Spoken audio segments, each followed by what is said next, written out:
մեր առաջին հանրապետությունը դա ուրեմն որի հետնորդն էր, որ պետության հետնորդն էր, որպես առաջին հանրապետություն։ Հայաստանի առաջին հանրապետությունը իրավահաջորդ չի որևէ պետության, իրավահաջորդ չի, որտեղ դրանից առաջ այնքան առաջապետությունը գոյություն ունեցել բուն հայկում։ Ստեղծվել է նոր պետություն։ Այո, նոր պետություն։ Դրա համար էլ էցել դա ստեղծվեց։ Դրա համար էլ Փարիզի վեհաժողովը, որը սկսեց ճանաչել երեք հանրապետությունները, հստակ ձևակերպում տվեց, որ նախկին վարչական սահմանները չեն կարող հիմք հանդիսանալ, այսինքն սկսեց նոր պետությունների ճանաչում։ Այսինքն ոնց որ շատ ազգեր կան պետություն չունեն, նույնը դուք մի մոռացեք, որ Բագրատունյաց Հայաստանից անկումից հետո, որը մենք կորցրել ենք պետականություն, այսինքն դադարել էր գոյություն ունենալ, դարեր շարունակ չենք ունեցել, այսինքն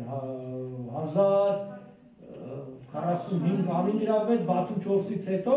մինչև 1918 900 տարվա եւ ավել, այսինքն բուն Հայաստանում, եթե գիտական չհաշվենք, չէ՞ եւ բնականաբար այդ պետականության, շարունակականության կամ իրավահաջորդության խնդիր չկա, ի տարբերություն առաջի եւ ներկայիս հանրապետության միջև, որ հստակորեն գոյություն է ունեցել, ճանաչվել է, որը օկուպացվել է եւ այլն, այդ ամբողջ տարբեր նախադեպեր կա կապված պրիվատիկայի հետ։